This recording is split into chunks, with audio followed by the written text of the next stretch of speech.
नमस्कार दोस्तों, आज हम बात करेंगे उन इंपॉर्टेंट लैटिन मैक्सिम्स के बारे में जो कि आपको बहुत ज्यादा हेल्प करेगी। अगर आप क्लैट, जुडिशरी या फिर यूपीएससी एस्पिरेंट है तो आपको एग्जाम्स में हेल्प करेगी। अगर आप लॉ इंटर्न है, लॉ स्टूडेंट है, लॉयर हैं तो आपको वो लीगल रिसर्च, ड्राफ्टिंग और कोर्ट आर्गुमेंट में बहुत ज्यादा हेल्प करेगी। अगर आप जनरल व्यूअर भी हैं तो उस केस में भी जो है आपको ये नॉलेज एनहेंस करने में आपकी बहुत ज्यादा मदद करेगी, क्योंकि ये जो वर्ड्स हैं ये बहुत ज्यादा सोशल मीडिया, डिजिटल मीडिया और जो इलेक्ट्रॉनिक मीडिया, जो आपका प्रिंट मीडिया है उसमें बहुत ज्यादा यूज की जा रही है। चलिए समझते हैं इन जो लैटिन मैक्सिम्स हैं उनके बारे में। फर्स्ट जो है स्टेटस को। द स्टेटस को is the situation that exist at a particular time. Means Hindi में अगर इसको कहें तो यथापूर्व स्थिति। एग्जाम्पल के थ्रू समझते हैं।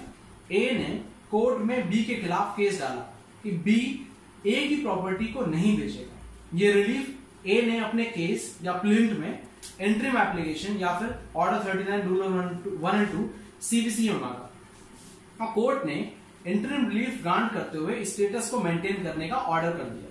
तो इस केस में ए की जो प्रॉपर्टी थी उस पर बी कोई हस्तक्षेप नहीं करेगा। ए की प्रॉपर्टी का स्टेटस बिल्कुल वैसा ही रहेगा जैसा कि उस दिन ऑर्डर पास करने के दिन था। अगर बी इसका वॉलेशन या फिर उल्लंघन करता है तो ये कंटेम्प्ट ऑफ कोर्ट होगा, जिसका जो है सेपरेट प्रोविजन जो है सीपीसी के अंदर ही दिया हुआ है। और मान लीजिए मींस जो अगर स्टेटस को मेंटेन वो नहीं करता है तो उसके खिलाफ जो है कंटेम्प्ट ऑफ कोर्ट लग जाएगा। तो मींस ये ऑब्लिगेटरी है, मैंडेटरी है डिफेंडेंट के पार्ट पर, बी के पार्ट पर, कि वो उस ऑर्डर को कंप्लाई करेगा और वो ए की जो प्रॉपर्टी है उसमें बिल्कुल छेड़छाड़ नहीं करेगा ऑर्डर के अनुसार। इसको एक सेंटेंस में समझते हैं कि जो स्टेटस को वर्ड है वो यूज कैसे होता है। तो no more trees to be axed in Aarey, Supreme Court orders status quo even as Maharashtra government says no further cutting required. Next second, amicus curiae. Amicus curiae का जो लिटरल मीनिंग होता है वो होता है फ्रेंड ऑफ द कोर्ट। और थोड़ा अगर डिटेल में समझें तो means one such as a professional person or organisation that is not a party to a particular litigation but that is permitted by the court to advise it in respect to same matter of law that directly affects the case in question। तो means एक जो amicus Curie है basically वो court द्वारा जो है उसको appoint करती है, कोर्ट अपॉइंट करती है। मीन्स वो जो भी पर्टिकुलर केस है उसमें जो है वो उनको एडवाइस करेगा, उनको हेल्प करेगा। ठीक, तो जनरली हम देखते हैं जो डिस्ट्रिक्ट कोर्ट, हाई कोर्ट या सुप्रीम कोर्ट है, ऑनरेबल सुप्रीम कोर्ट है, वहां पर जनरली बेसिकली पब्लिक जो कॉजेस के जो मैटर होते हैं वो बहुत ज्यादा होते हैं और जो कोर्ट वहां उनको अमाइकस क्यूरी अपॉइंट करती है। और अमाइकस क्यूरी जो है वो अपनी बहुत अच्छी रिसर्च के थ्रू और जो बहुत जो एक्सपीरियंस, जो नॉलेज है और जो उनका पर्सनल एक्सपीरियंस है उसके थ्रू कोर्ट की जो भी क्वेरीज होती है उनको जो है उनके आंसर्स देने की कोशिश करती है। और वो जो उनकी जो असिस्टेंस है अमाइकस क्यूरी की वो कोर्ट के लिए बहुत ज्यादा हेल्पफुल होती है। अगर अमाइकस क्यूरी को हमें सेंटेंस में यूज करना है तो हम देखते हैं Mr. Hari Salve was appointed as amicus curiae by the Honorable Supreme Court in many environment-related cases. Third, ad valorem का literal meaning होता है according to value। जनरली हम कोर्ट फीस के कंटेक्स्ट में सुनते हैं और ad valorem कोर्ट फी, इसका जो बेसिकली मतलब अगर हम देखें तो मीन्स ये है कि जो कोर्ट फी है वो अकॉर्डिंग टू वैल्यू, मीन्स क्योंकि ad valorem का मतलब जो है वो अकॉर्डिंग टू वैल्यू है, तो मीन्स कोर्ट फी जो है उसको हम समझेंगे according to value. Next, res इस्पा लिक्विडेटर। रेस इस्पा लिक्विडेटर का मतलब है the things speak itself, means चीजें खुद ब खुद बयान करती हैं। अगर इसको जनरल हम देखें तो उसको कह सकते हैं the principle that mere occurrence of some type of accident is sufficient to employ negligence.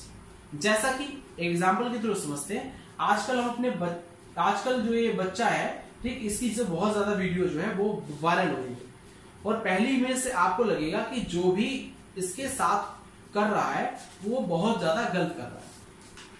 पर अगर इसकी आप दूसरी वीडियो देखेंगे, दूसरी जो इमेज है वो अगर आप देखते हैं तो आपको पता लगता है कि बच्चा जो है बहुत ज्यादा शरारती है। तो मीन्स जो सेकंड इमेज है वो खुद ब खुद बयान कर रही है फर्स्ट जो इमेज है उसके बारे में। अब नेक्स्ट एक और स्लाइड देखते हैं। इसमें जो है इस इमेज में आप देख रहे हैं कि जो एक जो एक्सरे है ठीक, इसके अंदर जो है एक सीजर है जो कि ऑपरेशन के टाइम जो है वो जो पेशेंट है उसके अंदर ही रहेगी, ठीक। तो मीन्स कहीं ना कहीं डायरेक्ट जो है मेडिकल जो है नेग्लिजेंस का जो केस है और ये मेडिकल नेग्लिजेंस को प्रूव करने के लिए सफिशिएंट है। इस वर्ड को जो है अगर हमें यूज करना है सेंटेंस के अंदर तो हम इसको कैसे यूज करेंगे, रेस स्पालिक्वेटर, इसको हम कह सकते हैं एक सेंटेंस के अंदर, these cases are the equitable counterpart of common law cases where the principle of res spaliquator is invoked।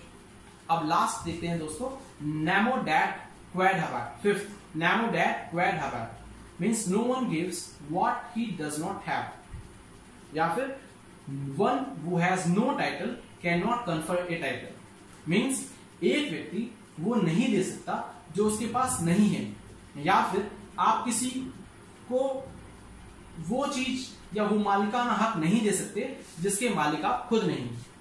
आप ये इमेज देख रहे हैं कि गरीब बुढ़िया जिसके पास थोड़ा है पर तभी वो गरीब भिक्षुकों को थोड़ा उनके पास दान कर रही है। तो इसका मतलब ये है कि उसके पास थोड़ा इसलिए वो दान कर रही है, पर उसके पास अगर नहीं है तो वो नहीं दे सकती थी, ठीक।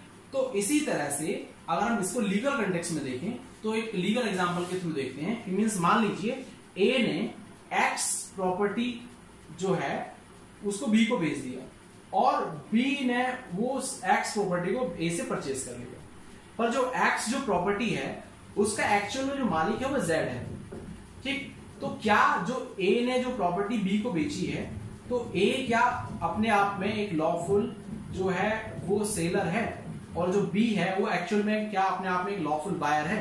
तो इस सवाल का जवाब है नहीं, क्योंकि means one who has no title can not confer a title, means जिसके पास खुद ही नहीं है कोई टाइटल वो दूसरे को क्या टाइटल दे सकते हैं। तो इस तरह से जो ए है वो ना तो यहाँ पर जो है लॉफुल सेलर है और बी जो है ना ही लॉफुल बायर है, और जो ट्रांजेक्शन हुई है, जो भी डील हुई है वो बेसिकली अनलॉफुल है और इलीगल है।